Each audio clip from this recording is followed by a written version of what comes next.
घमंडी ननंद की लंबे बाल वाली अंग्रेजन भाभी। अबे ओ नौकरानी, तुझे क्या हम फ्री के पैसे दे रहे हैं जो तू ढंग से काम नहीं कर रही है? देख, कोने कोने में कैसी मिट्टी जमा हो गई है और तू है कि सिर्फ सामने से झाड़ू लगा रही है। मैं पहले हमेशा यहाँ की झाड़ू लगाती हूँ, फिर वहाँ की, लेकिन आप लोगों को तो बस मुझे बोलने का मौका चाहिए। अपनी नौकरानी की बात सुनकर शालू को बहुत गुस्सा आता है और वो उस नौकरानी को एक जोरदार थप्पड़ मार देती है कि तभी वहाँ उनका बड़ा बेटा साहिल आ जाता है। शालू, तुम्हारी हिम्मत कैसे हुई इस पर हाथ उठाने की? तुम तीनों में क्या तमीज नाम की कोई चीज नहीं है जो हमेशा हर किसी से बदतमीजी करती रहती हो? भाई, आप इस 2 टके की नौकरानी के लिए हम पर चिल्ला रहे हैं?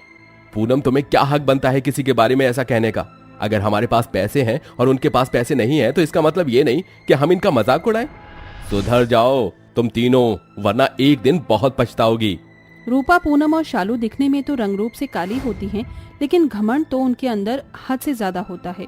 तीनों बहनें हमेशा हर किसी के साथ बदतमीजी करती हैं, जिसके चलते इनका बड़ा भाई साहिल उन्हें हमेशा ये सब करने से मना करता। लेकिन अपनी माँ के लाड प्यार की वजह से तीनों ही बहनें कभी नहीं सुधरती। ऐसे ही समय गुजरता है और एक दिन, माँ, जब मैं अपनी पढ़ाई के लिए विदेश गया हुआ था तो मुझे वहाँ एक जेनिफर नाम की लड़की मिली थी। जेनिफर एक बहुत अच्छी लड़की है और उसे हमारे रीति रिवाजों के बारे में भी पता है, इसलिए मैं जेनिफर से शादी करना चाहता हूँ। भैया, आप पागल तो नहीं हो गए हो? एक अंग्रेजन को इस घर की बहू बनाओगे? मैंने सुना है बाहर देश की लड़कियां बहुत ज्यादा बिगड़ी हुई और बदतमीज होती हैं। तुम तीनों को क्या हक बनता है किसी के बारे में ये सब कहने का, जब तुम उसे जानती ही नहीं हो? जेनिफर बहुत अच्छी है और मेरे ख्याल से वो तुम तीनों से ही बहुत अच्छी है। वो हर एक किसी की इज्जत करती है, चाहे वो छोटा हो या बड़ा हो। अगर आइंदा जेनिफर के बारे में कुछ भी कहा तो मुझसे बुरा कोई नहीं होगा। साहिल की बात सुनकर तीनों बहनों को बहुत बुरा लगता है और वो जेनिफर से नफरत करने लगती हैं। कुछ ही महीनों में साहिल और जेनिफर की शादी हो जाती है। पूनम, जा, किचन से मैंने चावल का कलश रखा हुआ है, जल्दी से ले आ, तेरी भाभी का गृह प्रवेश कराना है। पूनम किचन में कलश तो लेने जाती है कि तभी वहाँ शालू आ जाती है। ये देख पूनम, मेरे पास इस बैग में क्या है? छी, ये तो कॉकरोच है।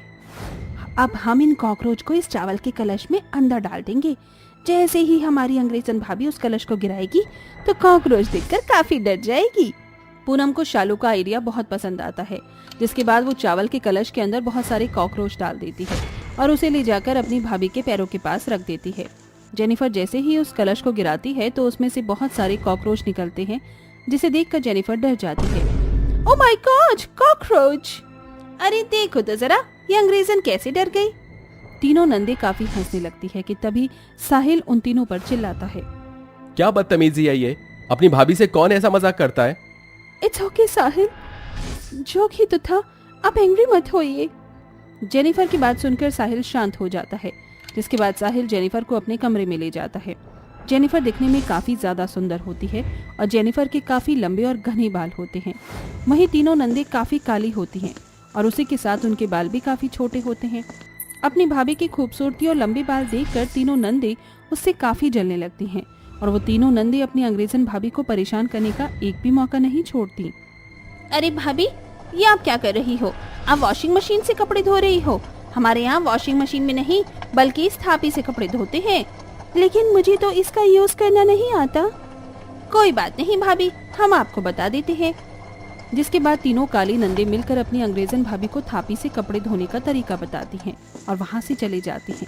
जेनिफर ने पहले कभी थापी का इस्तेमाल नहीं किया था, जिसके चलते वो कपड़ों को कई देर तक थापी से धोती है और ज्यादा देर तक थापी का इस्तेमाल करने से कपड़े फटने लगते हैं कि तभी वहाँ तीनों नंदे अपनी माँ को लेकर आ जाती है। ये क्या बहू, तूने तो कपड़े धोने के बजाय इन्हें फाड़ दिया। ये तो होना ही था, अगर अंग्रेजन बहू लाओगी तो ये सब तो देखने को मिलेगा ही। मैंने तो पहले ही शादी से मना किया था, लेकिन आपने हमारी बात नहीं मानी। तू जानती भी है ये कितनी महंगी साड़ी थी और तूने इसे फाड़ दिया। मुझे तो लगता है साहिल ने तेरी झूठी ही तारीफ की थी। इतना कहकर माला वहां से चली जाती है। अपनी सास की डांट सुनकर जेनिफर को काफी बुरा लगता है। वहीं काली तीनों ननंद एक कोने में खड़ी होकर काफी हंसती हैं। ऐसे ही समय बीतता रहता है और तीनों काली नंदे हमेशा अपनी भाभी को परेशान करती हैं। ऐसे ही एक दिन, आज तो हेयर वॉश करने का डे है। एक काम करती हूँ, पहले बालों में ऑयलिंग कर लेती हूँ, उसके बाद हेयर वॉश करूंगी। इतना कहकर जेनिफर अपने बालों में तेल लगाने लगती है कि तभी उसे उस तेल में से अजीब सी स्मेल आती है। ये तो काफी अजीब स्मेल है, लगता है इस तेल से ऐसे ही स्मेल आती है। ऑयलिंग के बाद जेनिफर अपने बालों को अच्छे से गूंथ कर घर के कामों में लग जाती है कि तभी उसकी तीनों ननंद उस कमरे में आती हैं और उस तेल की बोतल को देखते हुए कहती हैं, बड़ा घमंड था ना इसको अपने लंबे बालों पर। अब देखना कैसे इसके लंबे बाल किसी चूहे की पूंछ की तरह हो जाएंगे। इसे ये पता भी नहीं कि इसने जो लगाया है वो बालों का तेल नहीं बल्कि मिट्टी का तेल है। अब देखना कितना मजा आएगा। जेनिफर काम कर रही होती है कि तभी उसके पास उसकी सास आती है और उससे कहती है, बहू बहुत देर से मिट्टी के तेल की बदबू आ रही है और तेरे पास से भी मुझे बदबू आ रही है। तूने मिट्टी का तेल लगाया है क्या? नो माँ जी, मैं तो हेयर ऑयल लगाया था, लगता है कहीं और से आ रही है ये स्मेल। इतना कहकर जेनिफर किचन में काम करने चली जाती है। माला को थोड़ा शक होता है तो वो जेनिफर के कमरे में जाती है और देखती है कि उसकी तीनों बेटी उसकी बहू के कमरे में खड़ी हैं और वो उनकी सारी बातें सुन लेती है। तभी साहिल भी आ जाता है। साहिल जेनिफर को ढूंढते हुए किचन में जाने लगता है। जेनिफर किचन में खाना बना रही होती है कि तभी अचानक जेनिफर के बालों में मिट्टी के तेल की वजह से उसकी चुटिया आग पकड़ लेती है, लेकिन जेनिफर को इस बारे में पता नहीं होता कि तभी वहाँ साहिल आ जाता है और अपनी पत्नी के बालों को जलता देख जल्दी से जाकर पानी से उसके बालों की आग बुझाता है। जेनिफर तुम ठीक हो ना? तुम्हें कुछ हुआ तो नहीं? ये आग कैसे लगी? आई डोंट नो साहिल कि ये कैसे हुआ, मैं तो खाना बना रही थी। कि तभी वहाँ माला आ जाती है और साहिल को सारी बातें बता देती है। क्या मेरी तीनों बहनों ने ये सब किया है? मैं तो सोच भी नहीं सकता था कि वो तीनों इस हद तक गिर जाएंगी। साहिल गुस्से में अपनी तीनों बहनों को आवाज देता है और अपने भाई की आवाज सुनकर तीनों बहनें जल्दी से नीचे आ जाती हैं। तुम तीनों की वजह से आज जेनिफर की जान जा सकती थी। मैं तो सोच भी नहीं सकता था कि तुम तीनों ये करोगी।